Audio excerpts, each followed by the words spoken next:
teoricamente, né? Apesar de ser meu filho, tem a pele clara. Só que o filho do meu vizinho é negro.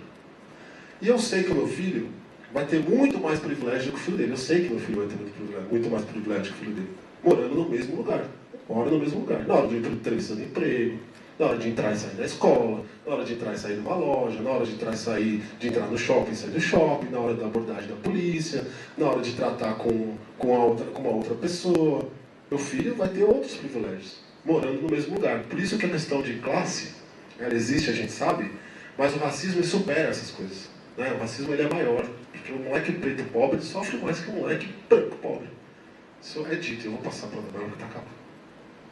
Eu só queria colocar uma coisa a partir da sua fala, que no Brasil não se nasce negro, se torna negro. A gente se torna negro. Porque ninguém no Brasil nasce dizendo, com o coração cheio de amor, eu sou negro. A não ser que ele nasça numa família muito politizada, numa família que já teve esse processo de formação. Né? No decorrer da vida, a gente vai se tornando negro, a partir das descobertas, das relações sociais das quais estamos imergidos. Né? Onde a gente está, até dentro da classe social, o negro de classe média, o negro rico, ele se descobre negro muito mais tarde, né? Porque o maciamento, esse amaciamento social nosso, faz com que ele desperte, né, tardiamente, que a relação financeira, a relação de classe, não vai quebrar as amarras do racismo existente. Um homem negro diante de um homem branco, nesse país tem menos valor como uma mulher branca diante de uma mulher negra. E das mulheres brancas e negras diante de homens negros e brancos. Né? Essa é, né, uma questão bem forte que a gente não pode esquecer. Né? A gente fala, dentro do feminismo, eu sou feminista, dentro do feminismo a gente fala, nós, né, mulheres brancas, né, eu sou uma mulher negra, mas se eu fosse uma mulher branca, eu tenho que segurar o microfone para uma mulher negra falar. Porque ela é a primeira a se falar, a que tem que falar. Porque enquanto eu estava me descobrindo como feminista, ela estava esfregando o chão de um monte de gente. Né? Ela já estava inserida no mercado do trabalho, ela já estava lá sendo escravizada, né, para que uma mulher branca pudesse sair na rua num ato de manifestação e chegar e ter sua casa limpa. Né? Para sentar e conversar e falar sobre feminismo. E a gente nunca pode esquecer disso. Né? Isso é aonde marca e atravessa, né, as questões raciais nas questões políticas dentro do nosso país. Né? Isso tem que estar bem claro em todas as nossas discussões.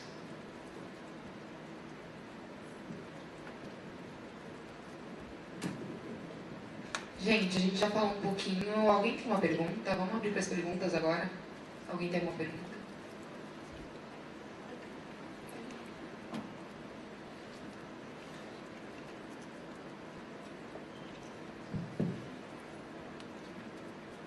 Oi, gente, boa tarde. Várias coisas que vocês falaram aí, eu me identifico, né? A questão que as pessoas não reconhecem muito o racismo, porque a gente está acostumado ao que é racismo? Alguém apontar na cara do negro e falar, eu não gosto de você porque você é negro. E o racismo não acontece dessa forma. Ele acontece de outras formas e eu acho que muito mais dolorosas. Uma que está melhorando agora em questão de moda da mídia é o cabelo, né? Quantas vezes que eu já não ouvi que meu cabelo é ruim? O que é um cabelo ruim? O que é um cabelo bom? Para que serve o cabelo, será biologicamente? Para proteger a cabeça. Será que o cabelo liso protege mais que o cabelo crespo? Por isso que o cabelo liso é bom e o crespo é ruim? Então, assim, desde que você nasce, você é ensinado que seu nariz é feio, que o jeito do seu corpo é feio, porque não é aquele corpo bonito, europeu, seu cabelo é zoado, você já é feio. Começa por aí. Sua aparência não é aceita. Segundo, a sua história. Você vai estudar na escola desde criança a história do Brasil. Os portugueses chegaram ao Brasil. Não chegaram. Invadiram. Pegaram o espaço dos... Não, os índios foram mortos, os nossos avós. Nossos, não sei de vocês, mas os meus avós, os meus bisavós foram escravizados, foram mortos, foram assassinados e estão sendo até hoje. Isso é racismo. Não é você apontar e falar, eu não gosto de você. Essas pessoas estão morrendo até hoje. Aí você vai explicar as relações, a miscigenação. É porque a mulher negra se deitou com o homem branco. Mulher negra não se deitava com o homem branco, elas eram estupradas. Sabe? Você era escrava, você não era gente. Você tinha que se submeter a qualquer coisa que o seu patrão mandou. Olha, eu converso com várias mulheres no meu bairro, mulheres negras ou com a pele mais clara, que ainda assim são negras, várias que já trabalharam como domésticas, crianças ainda, sofreram abuso de patrão. E isso agora, tipo, da idade da minha mãe. Isso continua acontecendo, gente. Isso não é... É uma coisa que não aparece muito por causa da mídia, né? Essas coisas não tem espaço. Quando tem espaço é o racismo lá do jogador. Um caso que pode ver como a mídia protege foi a menina que chamou o Aranha de Macaco lá, né? Ela foi convidada para participar do programa da Fátima Bernardes para dar a sua versão sobre o assunto. Ela foi tratada, quase pegaram ela no colo e falou: ô, meu amor, senta aqui, não foi isso que você quis dizer, né? Fala aqui para eles como que é. E, tipo, quando você comete um crime contra o negro, é uma coisa normal. E quando o negro comete um crime contra o branco, é um absurdo. Gente, 11 pessoas morreram no meu bairro, no Jardim São Luís. Vocês não sabem o que é. Toda vez que passa na TV que morreu, ou que você fica sabendo, você vê os seus grupos do WhatsApp para ver se é seus amigos que não morreram. Sabe? Isso dói, isso acontece. É coisa que vocês não têm noção. Aí o que aconteceu? Não sei se vocês ficaram sabendo. No mês passado teve a palestra... Uma palestra aqui no Teatro Tuca. Você quer falar? Eu acho melhor eu falar. Mas deixa eu terminar de falar o que eu estava falando sobre a relação de racismo aqui dentro da PUC. Eu faço parte do coletivo de negros e negras e já teve colegas meus que numa palestra a professora perguntou: cadê o microfone? Cadê o cabo? Por que você acha que eu trabalho aqui? Porque eu não tenho cara de aluno, eu tenho cara de funcionário. A minha amiga estava bebendo água, veio uma moça e falou para ela: tia, onde eu acho saco de lixo? Por que você acha que a gente trabalha aqui, a gente não estuda aqui? Quando vocês veem as moças que trabalham na limpeza aqui, ou os seguranças, vocês cumprimentam eles antes de pedir uma informação? Ou quando vocês veem um colega seu, não é bom dia, boa tarde? Por que esses funcionários eles são menos que gente? Tem que ser tratados dessa maneira, diminuído, entendeu? Isso que fere todo dia. E a sua história não ser representada.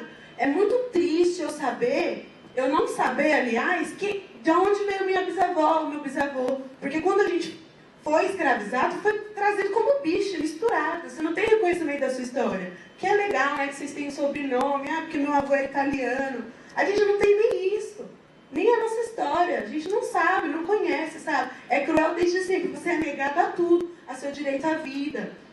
E o que me dói é quando aparece a polícia matando alguém no Datena, lá ao vivo, dando tiro no menor, a pessoa falando: é isso mesmo, a polícia tem que matar. Gente, periferia está acostumada a sua vida a ser vista como nada. Você pega uma foto sua do ensino médio, da sua sala de aula, e você pode contar quantas pessoas estão vivas e quantas morreram.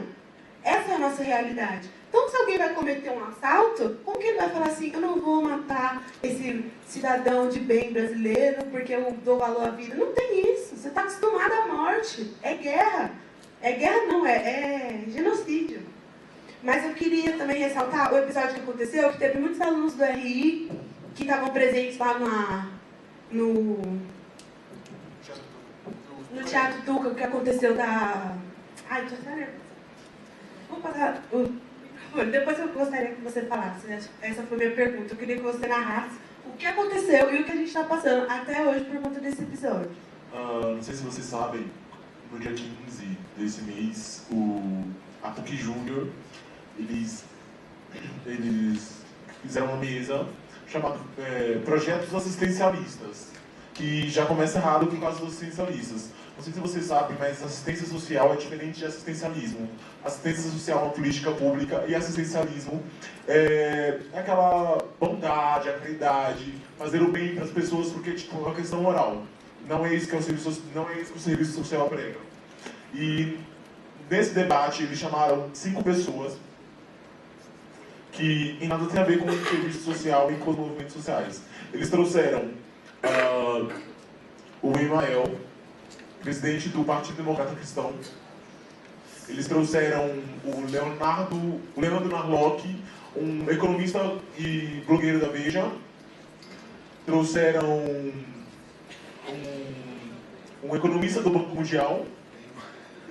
Trouxeram a Luciana Temer, que é secretária da Assistência Social em São Paulo, que não é formada em serviço social, ela é formada em Direito aqui na PUC e ela era delegada. E chamaram o Suplicy, do Secretaria de Direitos Humanos. Pra enfeitar mesmo, né? Dar uma luz.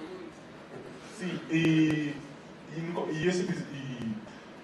uma das chamadas desse evento foi o seguinte: cotas, elas acentuam ou não o preconceito na sociedade? Não tinha. E eles cobraram R$15 para entrada para o evento. Não, vocês estão fazendo essa cara, só que pro evento, quando a gente questionou isso, eles falaram, é R$15, se você não tem dinheiro, o problema é seu. Como você vai falar sobre a gente se a gente não pode participar, se a gente não pode entrar, e se não tem nenhum cotista numa mesa? E... Tem um negro, não tem como ter cotista. Não. Quando a gente chegou, você precisa ver a cara do pessoal, do tipo, meu Deus, o que vocês estão fazendo aqui? A galera do serviço social e do coletivo negro foram lá, falaram sobre essa questão, apresentaram e falaram, não tem como, é R$15 e pronto. Outra coisa que alegaram também foi porque equivalia a horas de... Porque a gente precisa de horas complementares para se formar. Eles falaram, mas vale hora complementar, tipo, como se além disso, tipo, os R$15 valessem pagar os R$15 para conseguir hora complementar. Falaram pra mim que pode mais Que foi patrocinado pelo Habib's. E seguindo isso, a gente se reuniu a galera e... Não, a gente se reuniu a galera e ocupou o espaço. A gente entrou, falaram que a gente derrubou as pessoas, simplesmente pediu dá licença, a gente vai entrar. Entramos, chegamos lá, o economista do Banco Mundial estava falando a seguinte frase, que os professores de universidades públicas não deveriam ter direito à greve, porque eles recebem muito bem. Debate de alto nível, né? Dentro desse debate foram ouvidas as seguintes propostas. Privatização do Bolsa Família, que cada família deveria ter seu próprio Bolsa Família, cada família rica, e qual Bolsa Família fosse melhor, a pessoa ia lá e aderisse. Foram várias propostas sobre a privatização da educação, que o Estado deveria pagar as pessoas para que elas pudessem pagar a escola particular para o seu filho. A secretária da Assistência Social, Luciana Temer, ela falou a seguinte frase: quando o prefeito Haddad me convidou para ser a secretária da Assistência Social, eu não sabia o que era serviço social e assistencialismo, não sabia a diferença. Dentro de um debate sobre política assistencialista, sem chamar um único assistente social, dentro da Universidade, da Pontifícia Universidade Católica, que tem o primeiro curso de serviço social do Brasil, que é muito renomado, várias problemáticas, mas é muito conceituado. E dentro disso, falando sobre renda básica, como sempre. Renda básica, como se fosse a solução para os problemas das pessoas.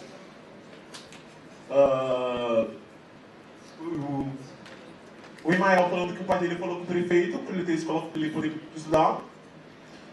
E quando a gente foi falar da nossa parte, primeiro a gente chegou lá, todo mundo. O que vocês estão fazendo aqui? O lugar de vocês não é aqui. Chamaram o segurança pra gente. A segurança é nosso amigo. Chamaram a segurança pra gente. Ouvimos vários xingamentos, tipo, a gente pegava o microfone pra falar, volta pra favela, chama a polícia desse pessoal. Gente, eu tô amarrando aqui, mas, sabe, você não acredita no que você ouviu? Dentro da universidade, com pessoas que foram politizadas, que têm acesso a livros, acesso à educação, acesso à história desde de criança, que estudou na escola com, 15 alunos por classe, professor particular, os caras 4. E simplesmente as pessoas chegam banalizando cotas. Uma senhora chegou e simplesmente falou: eu sou aposentada do banco, eu também preciso de cota. O governo acha que eu tenho dinheiro. Moça, quanto é o seu salário? Não é essa a questão, né? Não é essa a questão. A questão é o seguinte, que da ponte pra lá, como a galera fala, R$15 são outras prioridades. E simplesmente a gente não conseguia falar porque a pessoa não deixava. Aplaudiram o Emael diversas vezes, Falaram que era um debate partidário, mas tava cantando musiquinha de Emael. Gente, tô falando verdade, vocês estão olhando que sabe por quê. É, no curso da PUC Júnior. Simplesmente isso. E a gente, sabe quando você está recebido, você não acredita no que você ouve? Foi isso que aconteceu. A gente foi em 5 não 10. Ele falou, tipo, vocês nem tão ruins assim, todo mundo hoje em dia no Brasil tem celular. O capitalismo é muito bom, todo mundo tem celular, tá vendo? O celular é a única coisa que a gente precisa pra sobreviver. Aí ele apontou pro coletivo, né, e falou, quem de vocês aí não tem celular? Aí a plateia toda gritou, uhul, chupa! Mano, eles estão pensando que a gente tá ali pra brincar de discutir. Isso é a nossa vida, não é brincadeira. Pra você ver como que é tratado o nosso problema. Na PUC, que é a universidade mais top de São Paulo e etc e tal, que tem o curso de serviço social, que é de humanos e etc e tal. Se na PUC estão tratando desse jeito, imagina fora daqui. Gente, isso é urgente, isso é absurdo. Não, e eu quero até parabenizar o curso de RI, porque fizeram a mesa com movimentos sociais, com representantes de movimentos sociais da PUC. Não chamaram ninguém que fez um tour, fez um safari na favela para poder fazer o doutorado. Porque é isso que a galera faz. Meu primeiro trabalho de semestre na faculdade aqui foi visitar uma comunidade para saber das mazelas sociais dessa comunidade. Eu moro numa comunidade. Não, e as recomendações? Não bebam água na casa das pessoas, porque vocês não sabem a procedência dessa água. Não levem celular. Não levem celular. Não levam coisas de valor. Gente, apesar do que aparenta quando a televisão mostra a favela, tem a violência assim, mas é gente normal, é gente que trabalha, é gente que acorda, que escova o dente, gente que come, é gente normal, não é bicho. Você tem que, meu Deus, proteção para entrar na favela, sabe? Absurdo. E sem contar, quando justifica a morte de alguém por ser traficante ou por estar roubando. Gente, vocês sabem o que é vocês viverem, sei lá, com 100 reais por mês? Tem a mãe de vocês, você não tem pai. Porque você ter pai já é um privilégio enorme. Você tem sua mãe ali que tem aquele dinheiro para cuidar de tudo de você. Roubar, para muitas pessoas, é comum. Não é esse crime, ai meu Deus, eu fui lá e roubei. Tipo, tem gente que eu conheço e que furta no supermercado porque não acha justo, sei lá, você tem 50 reais, você vai gastar 20 reais na escova de dente, acabou seu dinheiro? Tipo, que prioridade é essa que você tem que ter para com o seu dinheiro? Então, roubar esses pequenos furtos é normal. E você ter acesso à droga não é igual aqui, muitas vezes eu vejo na PUC, eu comprei maconha, veio um cara que plantou não sei aonde, meu primo trouxe de não sei o que para cá. A pequena é na porta da sua casa. Você tem acesso à droga com muita facilidade. E se você está precisando de dinheiro, isso é um emprego comum. Não é assim, eu vou andar com os traficantes. Os traficantes é todo mundo. É todo mundo que está ali, todo mundo pode ser. Às vezes um foi para lá, um foi para cá, sabe? Essa relação com drogas e a relação com o uso de drogas é muito diferente na periferia quando não na periferia. Porque até para você tratar como o usuário é visto, a polícia agride se você tem maconha, porque a polícia fuma maconha. E polícia usa cocaína para bater nos outros, que eles ficam brincando de GTA e saem à noite querendo bater na gente. Aí você vai ver o olho estaladão lá do pessoal querendo te bater porque eles estão brincando de bater. Essa é a polícia de São Paulo. Entendeu? Eles usam droga. Então eu acho que assim, às vezes eles querem fumar um baseado, aí eles estão andando pela rua, vou ver qual é o próximo que tem cara de maconheiro, e pega a sua maconha, usa, rouba o dinheiro da sua carteira e te bate. Esse é o papel da polícia na periferia. Você está com dinheiro perto de uma mentira, você vai comprar droga e eles pegam o seu dinheiro e rasgam. Simplesmente acontece isso várias vezes. E só continuando a narrar os fatos do debate, simplesmente não conseguimos falar. A única fala que conseguiu ser feita foi por uma aluna de serviço social branca, que a única vez que o se levantou do microfone para ela conseguiu falar, conseguiu fazer uma pergunta. E quando a outra menina, negra, gorda, o estereótipo da mulher negra, foi falar, xingaram, vaiaram, simplesmente a gente falou, não vai ter mais debate, não deixou a gente falar, acabou ali. E simplesmente, tipo, uma menina falando, eu só preciso daqui com a polícia, quando a polícia chegar, com medo da gente. A gente estuda na PUC, gente, calma. E eu quero só trazer um outro fato. Quem é que assistiu aquele filme Que Horas Ela Volta? O que vocês acharam do filme? Vocês se sentem representados por aquele filme? Vocês veem nas suas famílias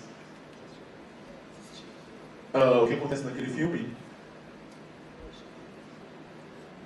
Porque aquilo, as mulheres, acho que tipo, eu nem sou apto a falar, porque tem uma mulher negra na mesa, acho melhor que ela fale sobre a questão da relação da mulher negra dentro do filme.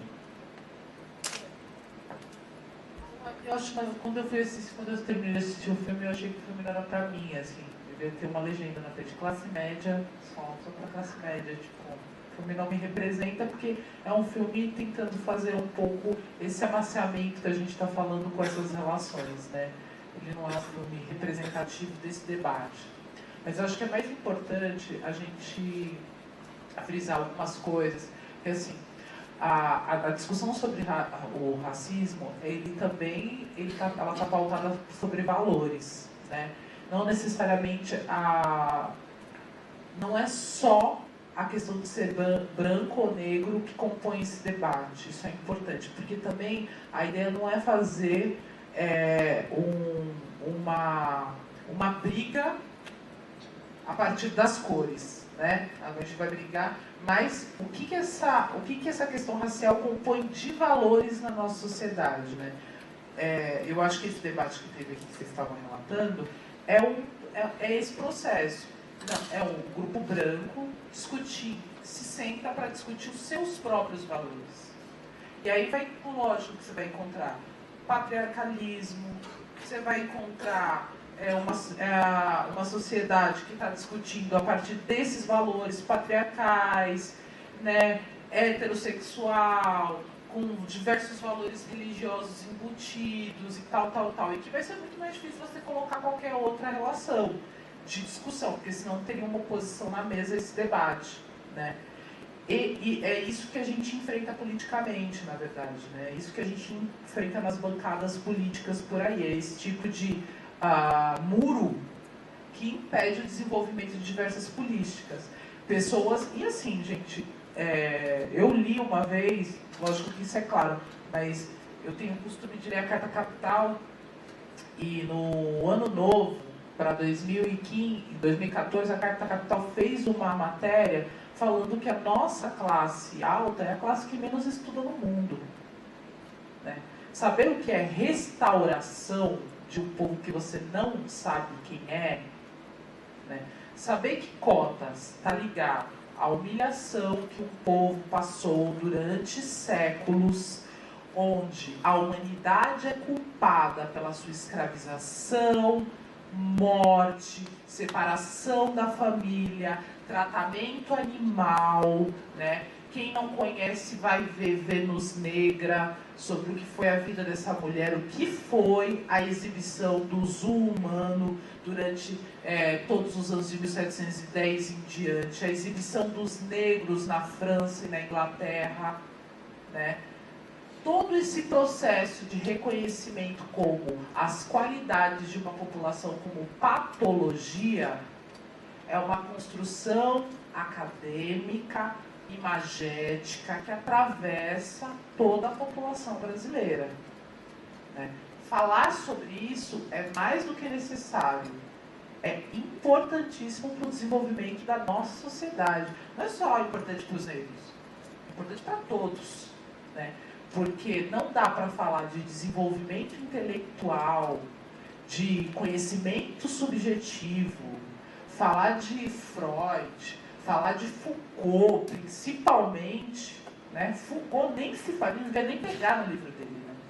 Se a gente não consegue discutir, né, a nossa linha histórica de forma clara, né, de forma, né, branda, ler claramente, passar a linha de autores estrangeiros, né, passar essa fronteira e ler os autores latino-americanos, né, atravessar essa fronteira acadêmica, eurocêntrica, né, ler esses autores, se apropriar da nossa literatura brasileira, né, dos nossos autores que discutem, tanto do ponto de vista ruim como do ponto de vista positivo, o que foi o processo racial no Brasil, né, que os negros eram pessoas formadas, eram pessoas que mexiam com ferro, com agricultura, que tinham conhecimentos práticos, que foram trazidos em acordos de fronteiras, que não foram animais que viviam lá dançando luz, né, em África, que a África não é um país, é um continente,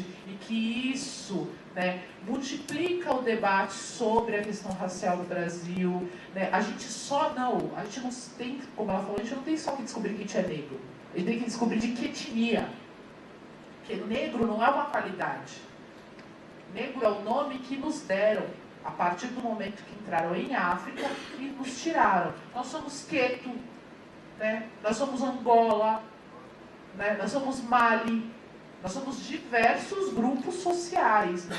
Então, discutir o racismo é mais do que só discutir o processo, esse processo no Brasil, mas discutir que etnias vieram, que inteligências essas etnias tiveram, qual foi a apropriação da tecnologia dessas etnias na formação do povo brasileiro, que a gente acha que é branco e não é branco, né? Então, é todo um processo. Então, não é nessa plateia, né, que vocês mostraram, que vai se ter uma discussão sobre ressarcimento, sobre o que a humanidade nos deve, né? Porque é muito terrível olhar, né, para uma população e dizer assim: eu perdi a minha herança, eu perdi qualquer rastro, né, da minha herança étnica. E quem tem uma família que vem de outro país e sabe a sua árvore genealógica, sabe a importância que isso tem. Eu acho que grande parte de vocês deve ter isso, né? Saber de onde veio o avô, o que ele foi, que o sobrenome significa sapateiro, significa tal, e a importância disso na construção do seu indivíduo a partir dos valores familiares, né? A gente também quer isso, né, o povo negro. Também queremos nossa reconstrução da nossa árvore, né, genealógica, e saber de que etnia viemos e quais os valores que a nossa etnia tinha, né? Porque a África é muito mais desenvolvida do que se imagina, né? Tem muito mais arte do que se prega, né? Tá tudo nos museus na França, né? Mas toda a arte de África está toda nos museus da França. Mas ela existe e ela é a apropriação desse povo, né? Então essa discussão vai para além das questões práticas de que eu não quero que me olhem feio, que o segurança me persiga na PUC, que o segurança me persiga no shopping, que quando eu estiver olhando um produto na Sephora, a menina venha me perguntar o preço do produto, porque não é meu lugar, tá ali, né? Então eu estou ali como vendedora. É mais do que isso. Vai para além, e a gente está no raso ainda, está discutindo isso. Então, a gente avançou muito pouco, ou quase nada, na discussão racial brasileira, né? Porque a gente tem produzido muita intelectualidade nesse sentido, o movimento negro tem se apropriado das ferramentas acadêmicas, escrevido muita coisa importante, e a gente tem lido muito pouco. Porque o racismo não deixa a gente chegar até essa literatura, né? Deixa a gente chegar até esse conhecimento. Então é importante também a gente avançar nesse sentido. Alguém tem mais alguma pergunta, gente?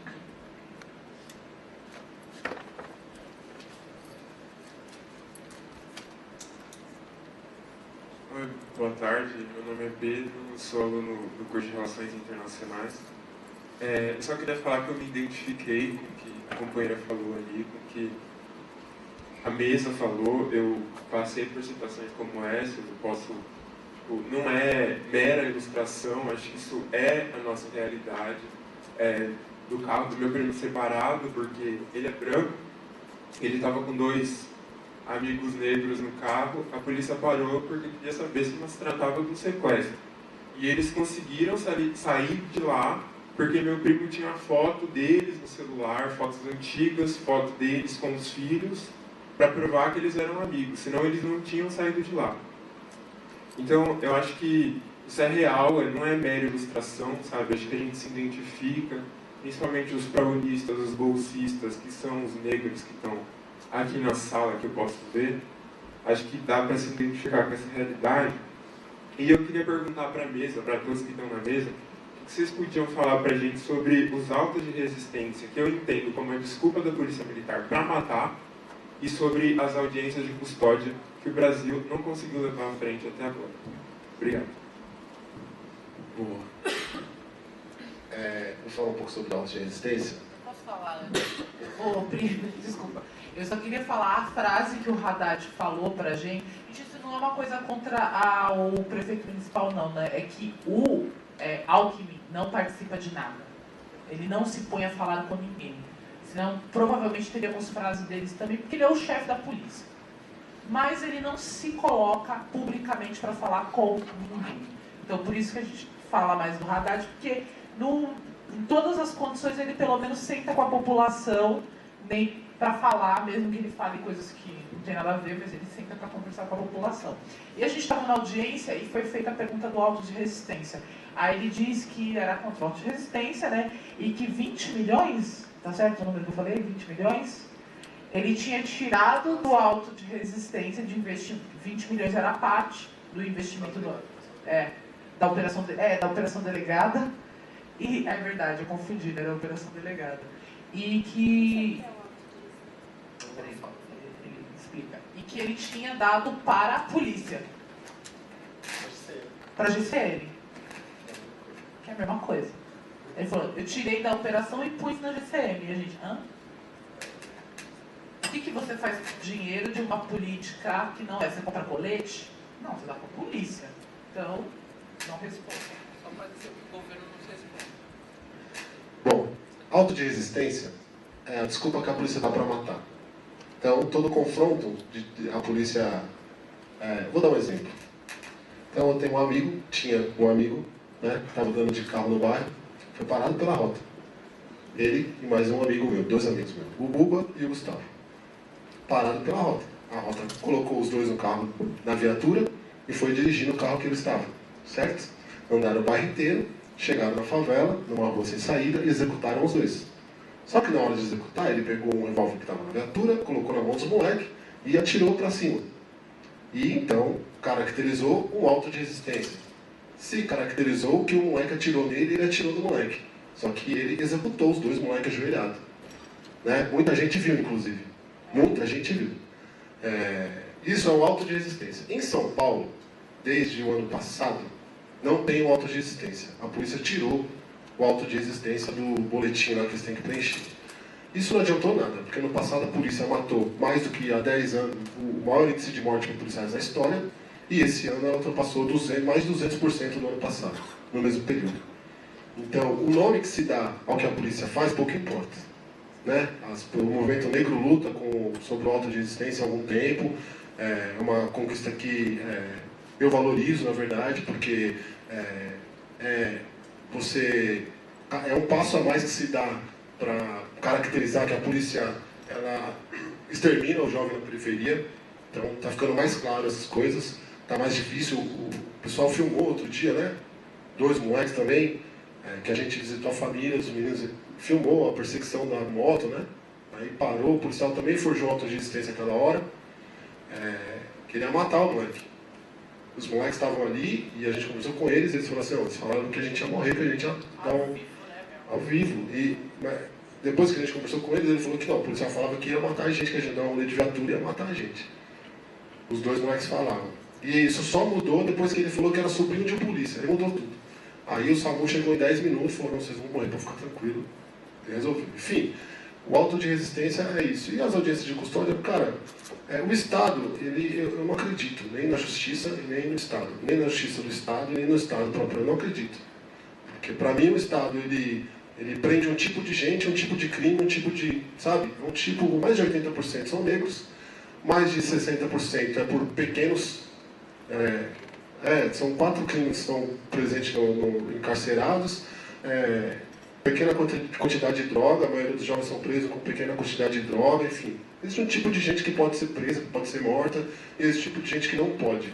Provavelmente as pessoas brancas aqui que usam maconha, farinha, sei lá, com droga que for, qual que seja, se a polícia parar, você não vai ser preso como traficante, não vai ser preso. O moleque, a biqueira na minha frente, na frente da minha casa tem uma biqueira, na frente da minha casa. Tem uma biqueira, os caras vendem droga lá, certo? Meu filho vive lá, tal. Tem 12 anos. Quando ele tiver 14, se ele estiver lá e o cara achar que ele é um traficante, vai preso, mano. E é pouca ideia, cara. Vai prender meu filho com 14 anos, com ele dando droga, não tem, pouco importa.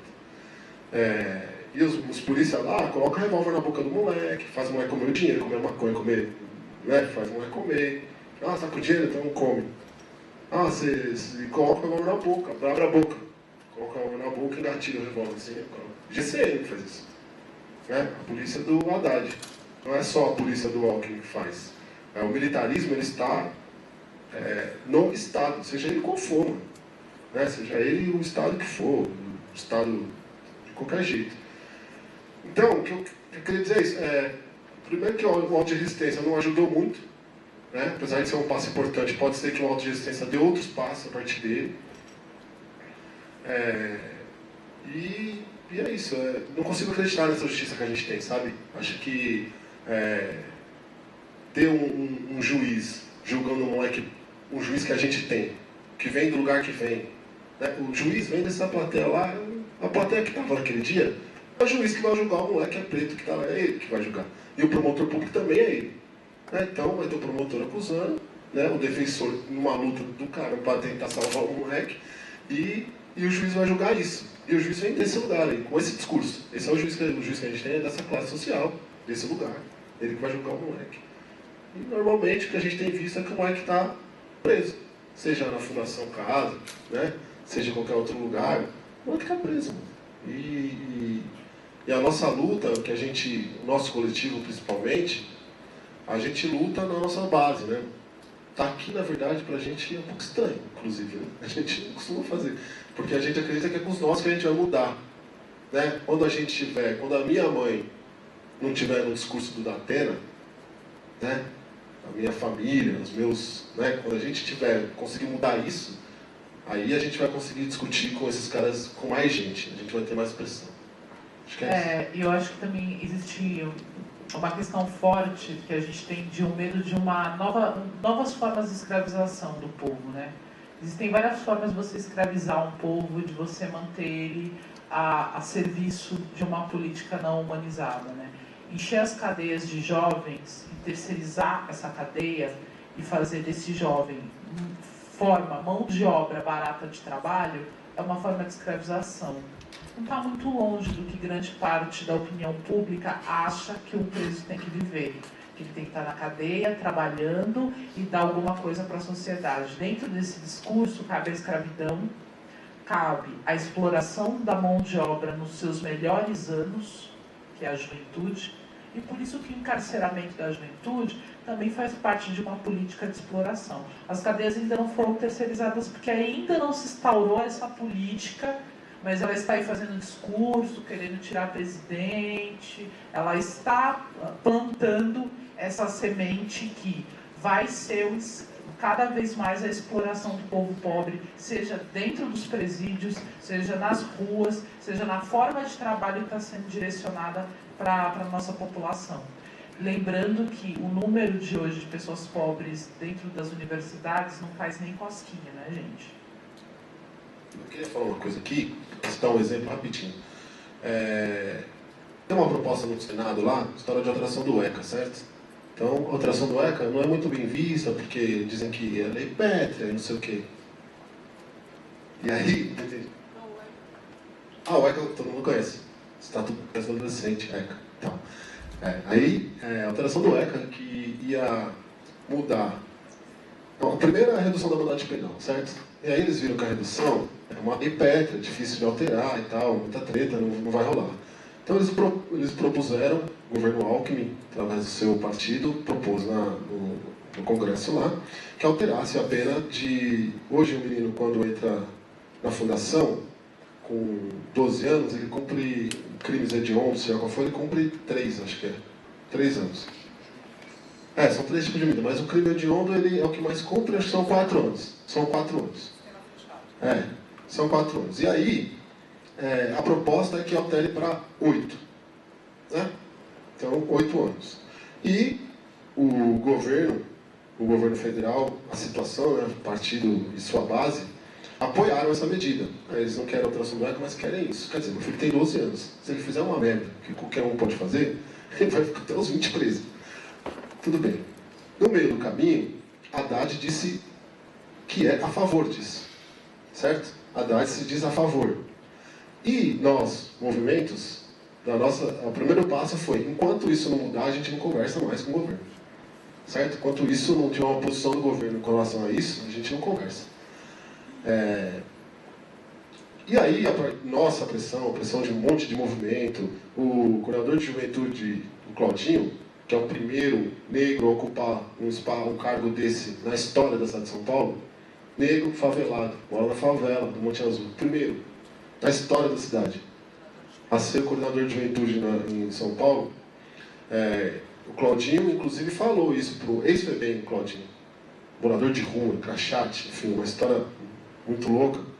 Claudinho falou para o Haddad, perguntou a opinião dele, ele falou assim: eu, como ex-FEBEM, nunca vou ser a favor disso, então não conta comigo. E outros movimentos também o pressionaram para que, no dia que houve uma parceria, de assinar um termo de parceria entre o Ministério Público e Prefeitura, em caso de violência policial, o Haddad teve que mudar o discurso dele. Então ele se diz contra essa proposta também, a partir dessa pressão. Eu acredito que a pressão, ele não sabe, porque ele disse que não, fui sensibilizado, ele não foi sensibilizado porque eu acredito que ele já sabia, ele é jurista, né, dá aula na USP e tal. Ele sabia qual era, que o ECA o ECA ele já propõe a punição para o moleque. Isso já propõe, já está escrito que o moleque vai ser punido, o que ele tem que fazer. Né? Então ele sabia de tudo isso aí, mas a pressão popular fez ele mudar. Então a pressão popular ela serve para essas coisas, né? Serve para você invadir, dar uma bica na porta, derrubar todo mundo e falar: mano, que porra que é essa? Vocês estão loucos? E isso faz parte da história, tá ligado? Isso faz parte. A nossa luta tá aí. Tem a hora de colocar o dedo na cara e falar: mano, aqui é diferente. Tem a hora de silenciar e tem a hora, mas a luta é todo dia. Por isso que é importante esse espaço aqui para a gente discutir esses assuntos. Só queria falar sobre isso para dizer do quanto é importante esses movimentos dentro da PUC, fora da PUC, em todos os lugares que a gente vê.